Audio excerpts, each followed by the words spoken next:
আলোচনা করলাম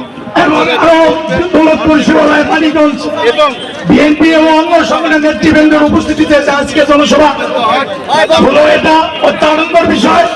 আমি আপনাদের কাছে একটাই অনুরোধ করি যে সামনের যে সংসদ নির্বাচন আসছে সেই নির্বাচনে এসে কবির চিন্তা ভাইকে ভোট দিয়ে তাদের ভোট দিয়ে জয়যুক্ত করে আমরা সংসদে পাঠাবো এবং আমাদের চর এলাকার দুর্দশা দুঃখ রাখে আগামীতে আমরা দাঁড়াতে পারবো। এই কথা ঘোষণা করে আমি আজকের প্রিয় দর্শক, আসসালামু আলাইকুম রহমতুল্লাহ। শিবালয়ে বিএনপির প্রচারণা সভা অনুষ্ঠিত। প্রতিবেদনে ছিলেন মঞ্জুরুর রহমান রাজ।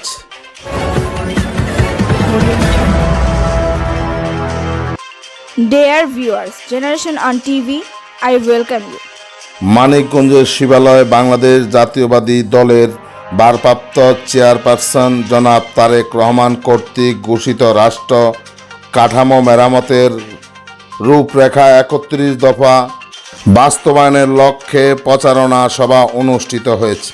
৩০ জানুয়ারি বৃহস্পতিবার বিকেল উপজেলার তেওতা ইউনিয়ন বিএনপি ও সকল অঙ্গ ও সহযোগী সংগঠনের আয়োজনে আলোকদিয়া চরে এই প্রচারণা সভা অনুষ্ঠিত হয়।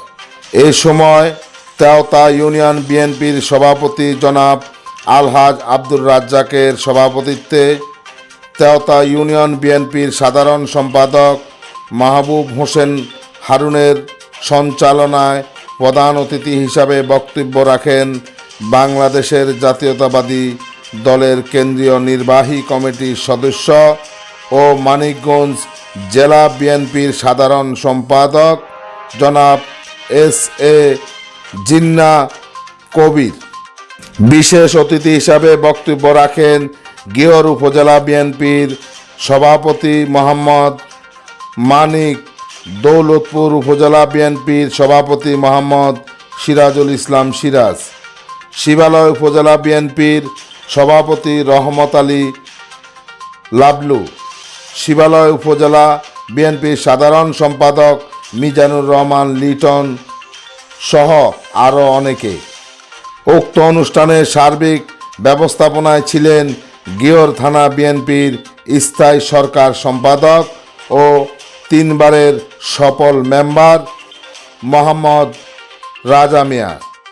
উক্ত অনুষ্ঠানে শেষে প্রধান অতিথি ৩১ দফা লিফলেট প্রচারণা সভায় জনগণের মাঝে বিতরণ করেন।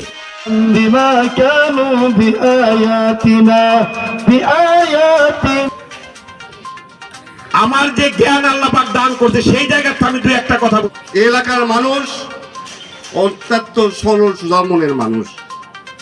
এই মানুষগুলি উপস্থিত প্রধান অতিথি মানিকগঞ্জ জেলা বিএনপির সংগ্রামী এবং এমপি হিসাবে আমরা দেখব এই আশাবাদ ব্যক্ত করে আপনারা পরিবর্তন করতে বাধ্য হয়েছেন।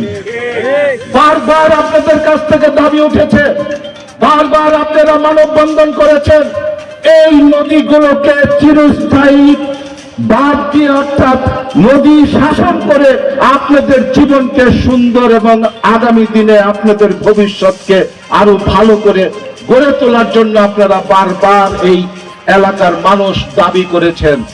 কিন্তু আমরা কি পেয়েছি? লোক দেখানো কিছু কাজ, অর্থাৎ তৎকালীন 15 বছর যে স্বৈরাচাররা শাসন করেছে তাদের পকেট ভারী করার জন্য কিছু বালির বস্তা, কিছু বাদ দেওয়ার নামে কোটি কোটি টাকা আপনাদের হৃদয়ে রক্তক্ষরণ ঘটিয়ে, আপনাদের হৃদয়ের উপর পাড়া দিয়ে, আপনাদের ট্যাক্সে সেই টাকা দিয়ে তারা পাহাড় গড়েছে। আজ আমি আপনাদের কথা দিতে চাই, আমি আপনাদের সন্তান হিসাবে, আপনাদের এলাকার একজন নাগরিক হিসাবে, আমি আপনাদের ভাইস্তা হিসাবে এই মাটিতে দাঁড়িয়ে আমি আপনাদের কথা দিয়ে যাচ্ছি, আগামীতে যদি আপনারা জনাব তারেক রহমানকে নির্বাচনের ধানের শীষে ভোট দিয়ে এই বাংলাদেশ পরিচালনার সুযোগ দেন, আর আল্লাহ যদি আমাকে বাঁচিয়ে রাখে, আমি আপনাদের মনোনীত প্রতিনিধি হই আর না হই, তারেক রহমানের কাছ থেকে এই চর অঞ্চলের স্থায়ী নদী শাসন এবং এই নদী শাসনের মাধ্যমে এই চরকে একটি আন্তর্জাতিক ব্যবসা কেন্দ্র হিসাবে গড়ে তুলব।